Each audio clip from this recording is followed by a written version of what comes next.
My belief is this: whether I am here by design, my belief is this, that whether I'm here by design, by creation, or by natural evolution, I am here. I am alive. I am conscious. I am extraordinary. My body is a beautiful, wonderful machine. And we all know of that to be true. Scientifically, we know that the mind is ever expanding, ever unlimited. And for that, I am grateful. For my possibilities are truly unlimited. I may not be able to accomplish all of them. I may not be able to do all of them and experiment and experience all of them.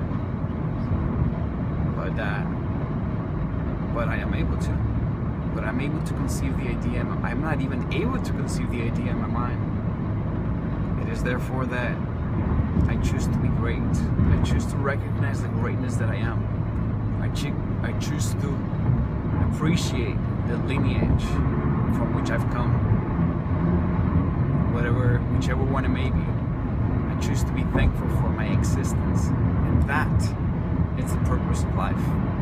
To come in, to play the game of life to the very best of your abilities, to come and express your desires, to live your passions, to spread the light and the love that you are, to make manifest the feelings that you hold.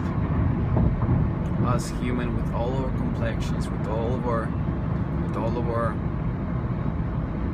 simplicity, with all of our greatness, we hold so much potential, so many possibilities, so many victories and failures, and all of it.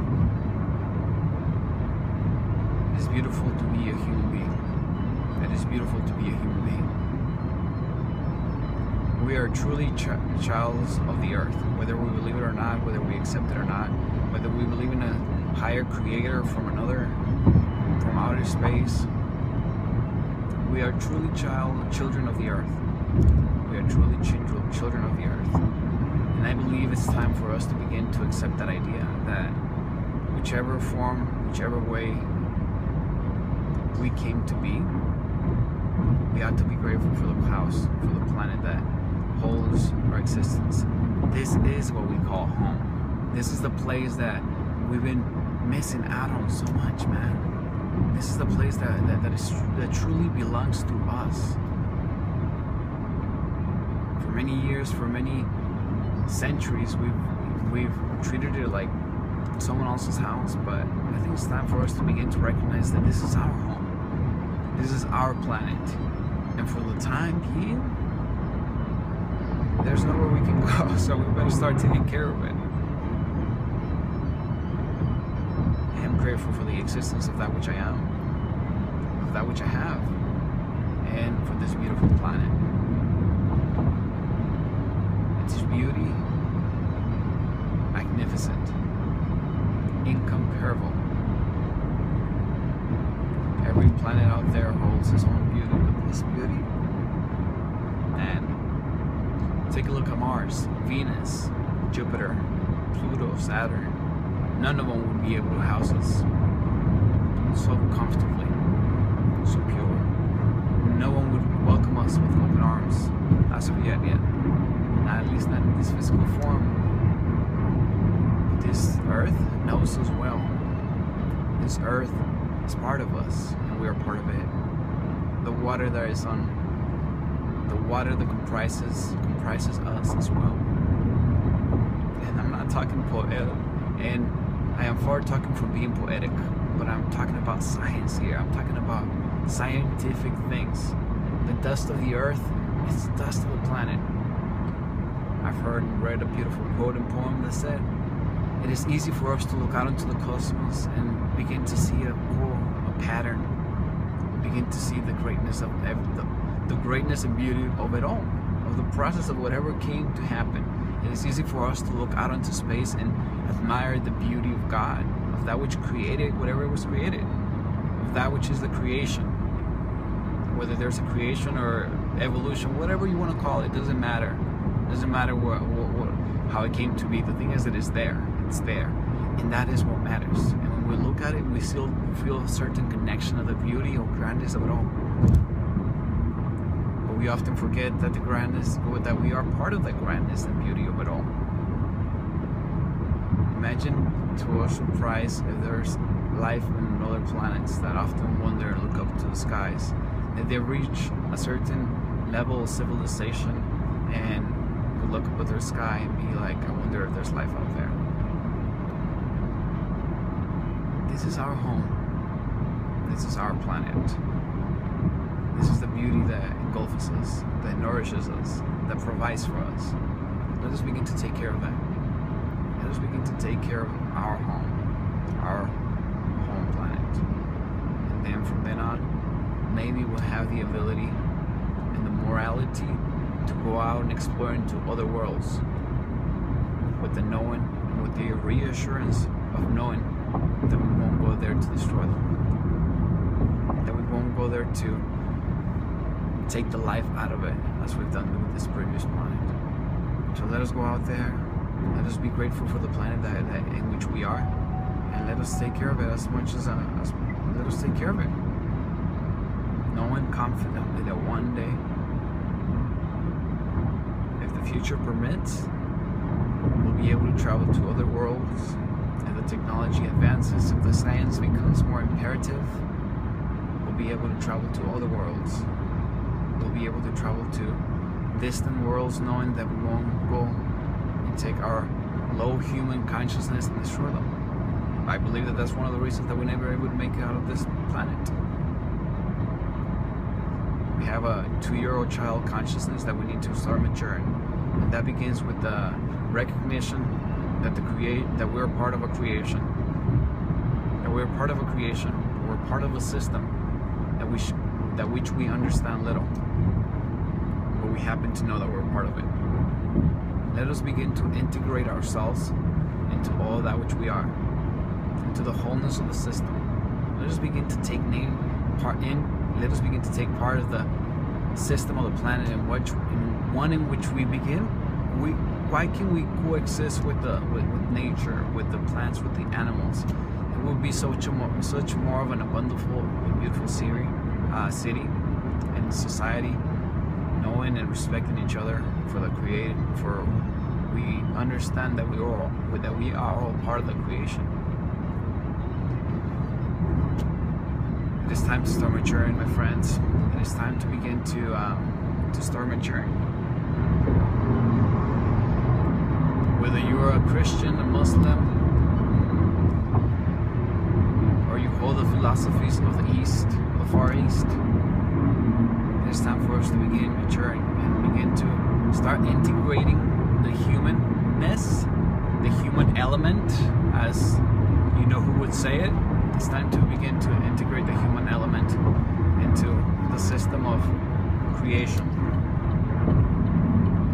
In order for us to begin to do that, we must begin to change our perspective from one that we feel that is centralized in us, but begin to choose a higher perspective that involves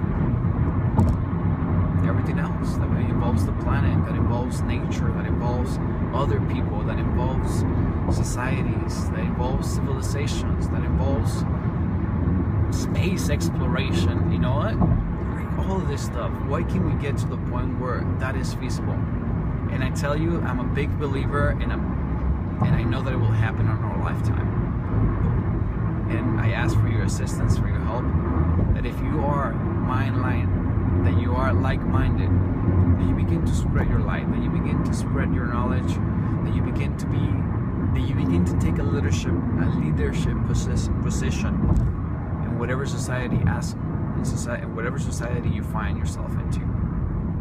That if you believe in creating a creator, let that creator motivate you. Let that creator be alive inside of you. If you're an empirical and analytical person that believes in the facts of science, very well. Let us begin. I challenge you, I don't challenge you to find the creator, but I challenge you to bring forth that creativity, to bring forth the science that is necessary to make our society a better life. Not one that focuses on disproving a creator that is the most wasteless, fruitless idea and theory that encompasses all. Why try to disprove something that creates something that it's already created? It doesn't matter who brought it to creation. It doesn't matter who brought it into existence.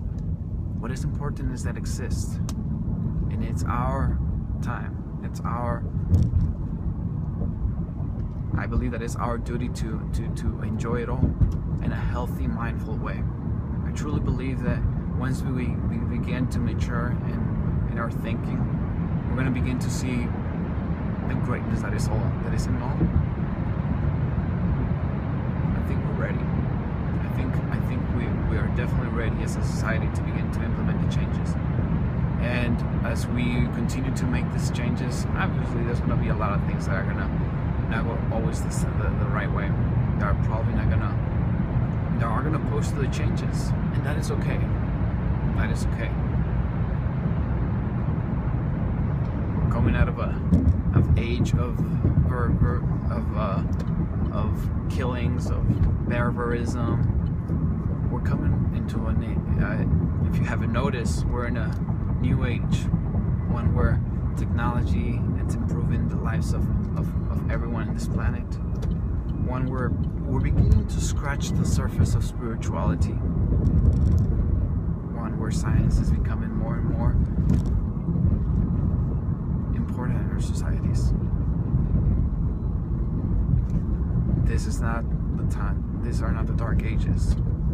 These are not older times when ignorance knew no more.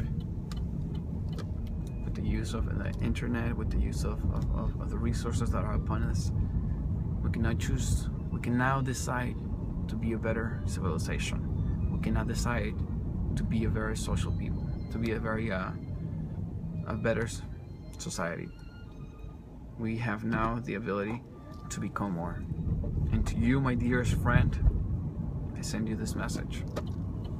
I send you this message so that whatever comes our way, whatever's out there, we will always work hard to create a better world.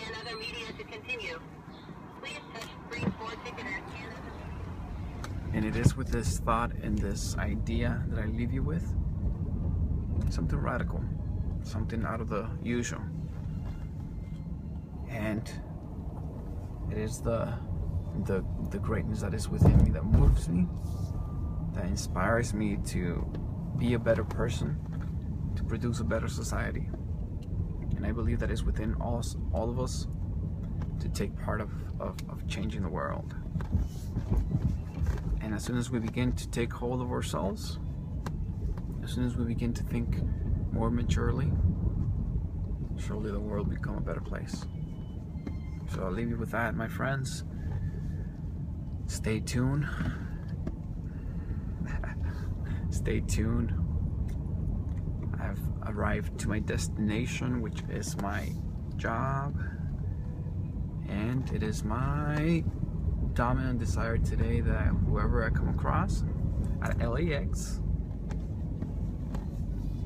I will send you love and light, and I will have the best interaction with all of my clients and customers. Now, my friends, that is how you change the world. For I am the real, most interesting man in the world. Tuning out. Peace.